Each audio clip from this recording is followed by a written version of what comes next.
तो मूल अधिकारों का दोस्तों जो संवैधानिक प्रावधान दिया हुआ है ये है कहाँ, यानी संवैधानिक प्रावधान का मतलब है कि भारतीय संविधान में कहाँ वर्णित है।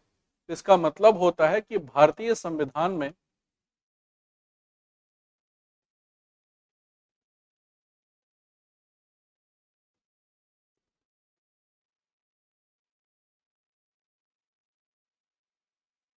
कहाँ वर्णित है। तो भारतीय संविधान में भाई कहाँ वर्णित है, तो ध्यान रखिएगा दोस्तों, भारतीय संविधान के भाग 3 में, भारतीय संविधान के भाग 3 और अनुच्छेद 12 से लेकर के 35 तक में, भारतीय संविधान के भाग 3 अनुच्छेद 12 से लेकर के 35 तक में मूल अधिकारों का वर्णन किया गया है। और इसी मूल अधिकारों को कुछ किताब में मौलिक अधिकार भी लिखते हैं। तो कुछ किताब में इसको मौलिक अधिकार भी लिखा जाता है। तो ध्यान रखिएगा दोस्तों कि मूल अधिकार हो मौलिक अधिकार हो दोनों सेम होता है। तो मूल अधिकार मौलिक अधिकार में कोई अंतर नहीं है, मूल अधिकार और मौलिक अधिकार बिल्कुल एक जैसा ही होता है, बिल्कुल सेम होता है। तो मूल अधिकार और मौलिक अधिकार बिल्कुल सेम। और मूल अधिकारों को भारतीय संविधान का, भारतीय संविधान का मैग्ना कार्टा भी कहा जाता है। तो भारतीय संविधान का मैग्ना कार्टा कहा जाता है मूल अधिकार को। अब दोस्तों बात करते हैं कि भाई ये मैग्ना कार्टा कहां से आ गया, ये मैग्ना कार्टा क्या है। पहले समझो कि मैग्ना कार्टा, मैग्ना कार्टा क्या है। दोस्तों सबसे पहले बात करते हैं कि मैग्ना कार्टा क्या है। दोस्तों मैग्ना कार्टा जो है वो एक अधिकारों का प्रपत्र है। मैग्ना कार्टा अधिकारों का एक दस्तावेज था जो ब्रिटेन की जनता ने ब्रिटेन की राजा को दिए थे। होता दोस्तों पहले क्या था, मतलब जब राजशाही थी तो जितने भी अधिकार होते थे वो होते थे सिर्फ राजा के, और जितने भी कर्तव्य होते थे वो होती थी जनता की। तो पहली बार ब्रिटेन के राजा से ब्रिटेन की जनता ने अपने कर्तव्यों की मांग की। तो पहली बार होता है क्या है कि ब्रिटेन के राजा से ब्रिटेन की जनता ने कहा कि हमें हमारे अधिकार चाहिए। तो अधिकार भाई कैसे चाहिए, तो वो करे क्या, जो ब्रिटेन की जनता ने किया क्या कि अधिकारों का एक दस्तावेज बनाया, अधिकारों का एक दस्तावेज बनाया और लेकर के ब्रिटेन के राजा के पास चले गए कि भाई ये निम्न अधिकार है और ये हमें आपसे अधिकार चाहिए। तो जो उस समय ब्रिटेन के राजा थे उनका नाम था किंग जॉन। तो किंग जॉन ने करा क्या कि उस प्रपत्र पर, उस दस्तावेज पर साइन कर दिया, और जैसे वो साइन किया तो उस दस्तावेज का जो नाम था वो था मैग्ना कार्टा। उसमें जनता के अधिकार लिखे थे। तो मैग्ना कार्टा जो है वो एक अधिकारों का,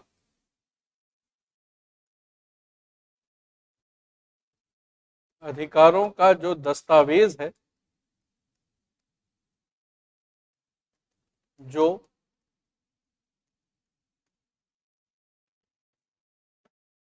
चलिए तो जो मैग्ना कार्टा है दोस्तों वो अधिकारों का दस्तावेज है जो ब्रिटेन की जनता ने ब्रिटेन के राजा से, ब्रिटेन के राजा से मांग की।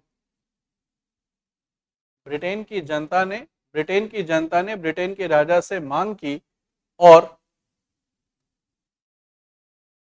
किंग जॉन, किंग जॉन जो तत्कालीन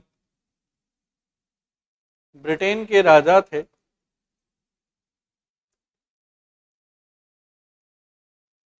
राजा थे, उन्होंने इस अधिकार पत्र पर, इस अधिकार पत्र पर किया हस्ताक्षर। तो ध्यान रखिएगा दोस्तों कि जो मैग्ना कार्टा, मैग्ना कार्टा भी जो था वो अधिकारों का दस्तावेज है, अधिकारों का दस्तावेज है। और जो मूल अधिकार हैं, मूल अधिकार हैं या मौलिक अधिकार हैं, वो भी जनता के अधिकार हैं, वो भी जनता के अधिकार हैं। और जो आपका मैग्ना कार्टा है वो भी जनता के अधिकार का दस्तावेज है, जनता के अधिकार का दस्तावेज है। और मूल और मौलिक अधिकार भी जनता के ही अधिकार हैं। इसी वजह से कहा जाता है कि जो मूल अधिकार हैं ये भारतीय संविधान का मैग्ना कार्टा है। और मैग्ना कार्टा दोस्तों प्रस्तुत कब किया गया? तो मैग्ना कार्टा को प्रस्तुत किया गया 15 जून 1215 ईडी को इसको प्रस्तुत किया गया और इस पर हस्ताक्षर हुए। तो इसको हस्ताक्षर हुआ 15 जून 1215 ईडी को और तत्कालीन राजा किंग जॉन ने इस पर हस्ताक्षर किया। इसीलिए किंग जॉन को कहा जाता है मूल अधिकारों का जनक, मूल अधिकारों का पिता कहा जाता है। तो मूल अधिकारों का पिता कहा जाता है किंग जॉन को। तो किंग जॉन को कहा जाता है मूल अधिकारों का पिता। तो यहां तक भाई बात सबको समझ में आ गई?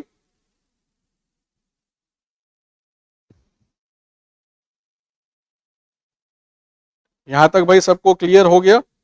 यहां तक क्लियर है भाई सभी को? तो ये तो दोस्तों हो गया कि मूल अधिकारों के बारे में हो गया। ठीक है, कि मूल अधिकार क्या होते हैं और इसको क्यों कहा जाता है भारतीय संविधान का मैग्ना कार्टा। और ध्यान रखिएगा कि मैग्ना कार्टा जिस भाषा में लिखा हुआ था वो थी लैटिन। तो मैग्ना कार्टा की जो भाषा थी वो थी लैटिन। तो ये लैटिन भाषा में लिखा गया था, क्योंकि लैटिन भाषा उस समय की अभिजात्य भाषा मानी जाती थी, कि लैटिन भाषा उस काल की अभिजात्य भाषा मानी जाती थी। यानी जो पढ़े लिखे लोग थे वो लैटिन भाषा का ही प्रयोग करते थे। तो मैग्ना कार्टा दोस्तों जिस भाषा में लिखा हुआ है वो है लैटिन भाषा। यहां तक क्लियर है सबको? चलिए यहां तक सबको क्लियर है। अब बात करते हैं दोस्तों कि आखिर मूल अधिकार क्या हैं। ठीक है, सबसे पहले बात करते हैं कि भाई मूल अधिकार हैं, तो मूल अधिकार क्या है। सबसे पहले दोस्तों मूल अधिकार ये उन अधिकारों की सूची है जो भारतीय संविधान देश में रहने वाले सभी लोगों को भेदभाव के बिना प्रदान करता है।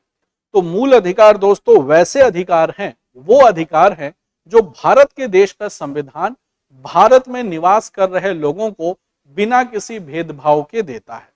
अब यहां पर देखो जो सबसे इंपॉर्टेंट बात है कि मूल अधिकार भारत देश में रहने वाले लोगों को बिना भेदभाव के प्रदान किया जाता है। तो यहां पर समझो कि भाई देश में रहने वाले लोग, अब देखो देश में दो तरीके के लोग रहते हैं। ठीक है, किसी भी देश में, भारत को भी ले लो तो आप किसी भी देश में दो तरीके के लोग होते हैं। एक को कहते हैं दोस्तों नागरिक, जिसको आप कहते हो सिटीजन्स,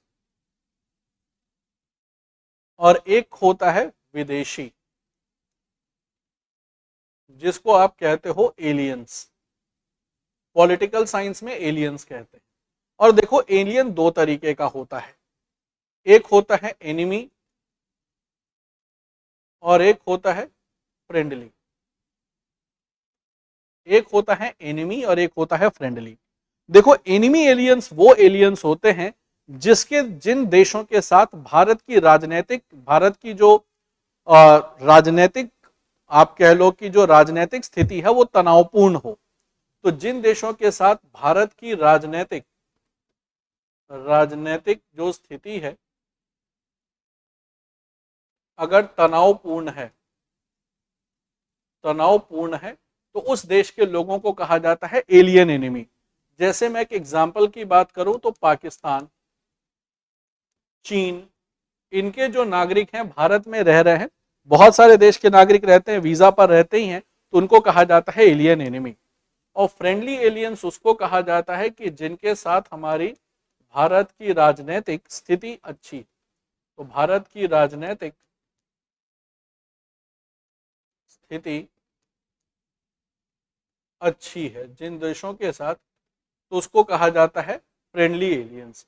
एग्जाम्पल के तौर पर दोस्तों जैसे अमेरिका का कोई है, ब्रिटेन का है, नागरिक भारत में रह रहा है, फ्रांस का नागरिक रह रहा है,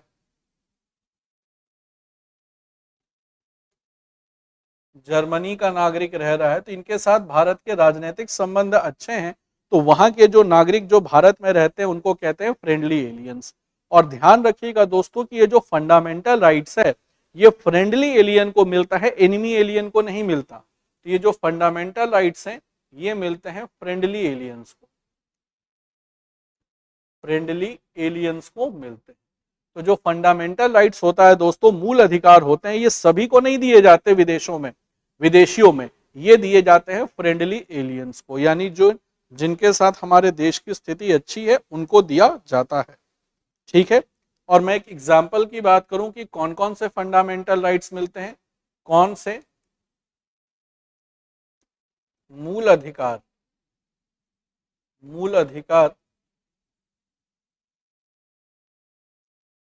नागरिक और फ्रेंडली एलियन, फ्रेंडली एलियन को मिलते हैं।